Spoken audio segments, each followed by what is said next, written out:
Hey y'all, I'm back on my phone. I've been learning a lot about racism. Okay, racism is manufactured hate, it's evil hate, it's something that's not of the Father, and it's something that he is not a fan of at all, that he does not endorse in any way. And there's a difference between racism and prejudice. I'm reading this book right now called Why Are All the Black Kids Sitting Together in the Cafeteria? It's a really good book, and I was learning some things out of it because I am in social work and I love psychology, and I think it's a good enactment on how we in the world and how us in the world and how we see how other people see us based on misinformation and little or to no information, or based off whatever thing that they put in their head and whatever they're going based off of. That's the world we live in. Okay, and so I wanted to tell y'all this story because it happened to me today. I was in a grocery store and I was looking at the sandwiches. I go on to Ralph's and I like to get the reduced price sandwiches or whatever's reduced price, because I gotta save some coin. And there was this lady, right? And she was looking at the sandwiches, and I let her look.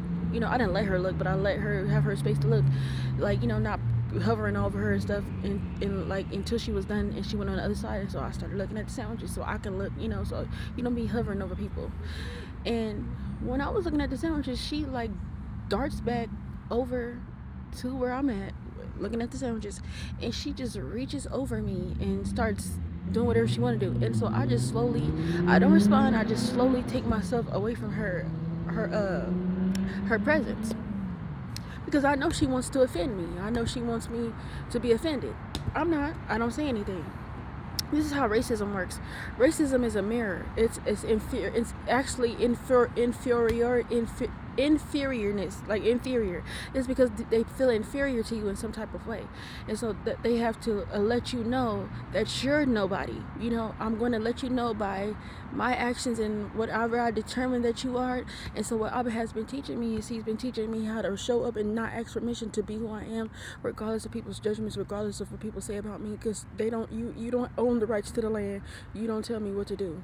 You don't tell me who to be. You don't tell me where I can show up or what I can't do. You can't tell me anything. I deserve to be here just like everybody else. Amen. And so that's where I was teaching me, like really, like racism. Like it's literally unorthodox. And I was coming down the street here, and I seen this sign on this person's door, and it was like white supremacy is terrorism. It is a form of terrorism. It's procurated, I think that's the word, hate, evil, right? It's developed in somebody's heart, and it manifests outwardly towards you. It's really a mirror of who they are internally. And I want to encourage people who are of color. I want to let you know, stop giving these people, stop saying anything to them. Don't say nothing to them. Don't respond to them. Let them sit in it. And when I tell you I let her sit in her own chaos, I did not say a word to this woman. Because I'm going to tell you what happened after this. And so she turns around after she's done looking at the sandwiches, and she says, "Oh, I'm sorry." That's what she said to me. When I tell you I gave this lady one of them white people smiles, I gave her this right here. That's what I did. I was like, "Oh, y'all don't look at my sweater. I got stuff on it." I gave her one of these. And I did not say nothing to this lady. And then she proceeds to say, "Oh, excuse me." And I still didn't say nothing to her. Never said nothing to her. Nothing.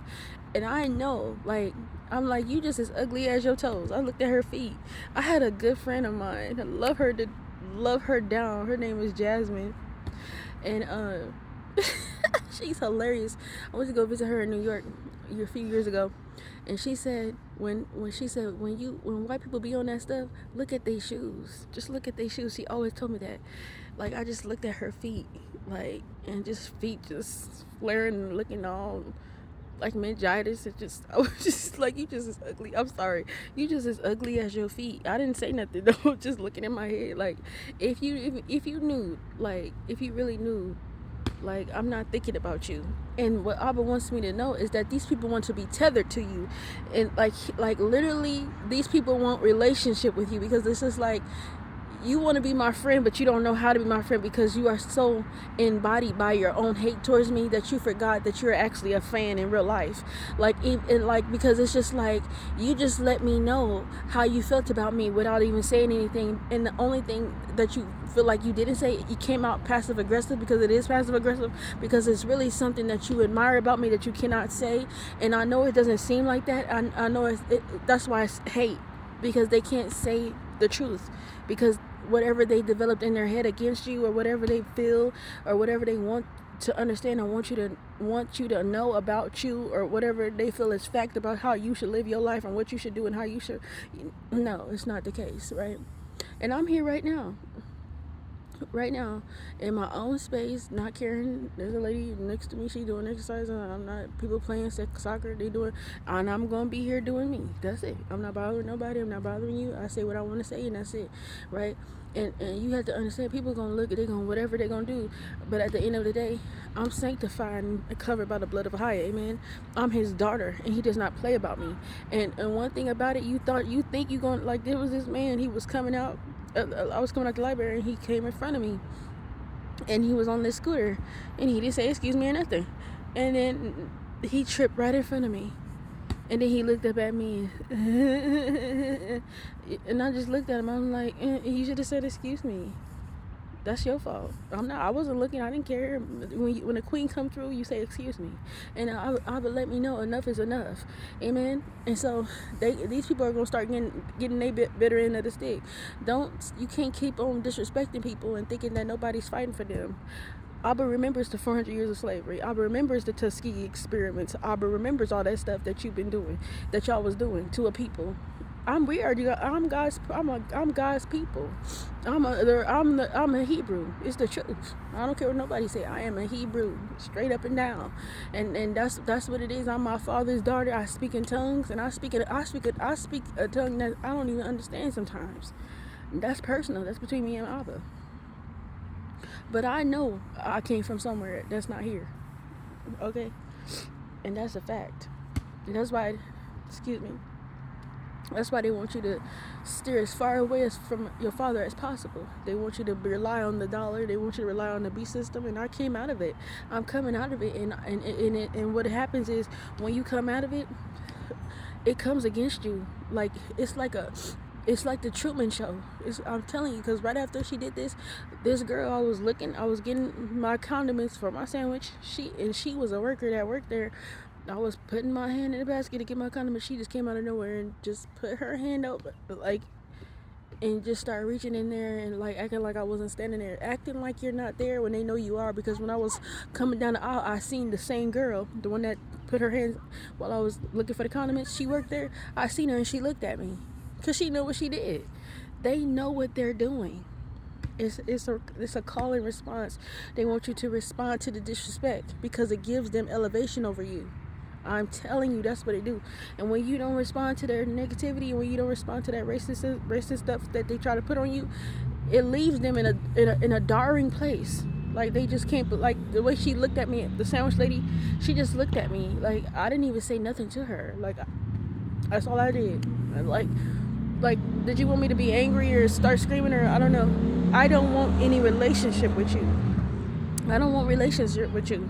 I don't want to talk to you. I don't want you in my life, and so I'm not going to give you a negative reaction so you can stay tethered to me the whole day. I don't want that. I want to be me and live in my peace. And quite frankly, you have a problem with me being in my peace or me doing what I'm doing. That's why you felt the need to jolt over there and put your hand in my space while I'm getting the sandwiches. And I gave you, I did not.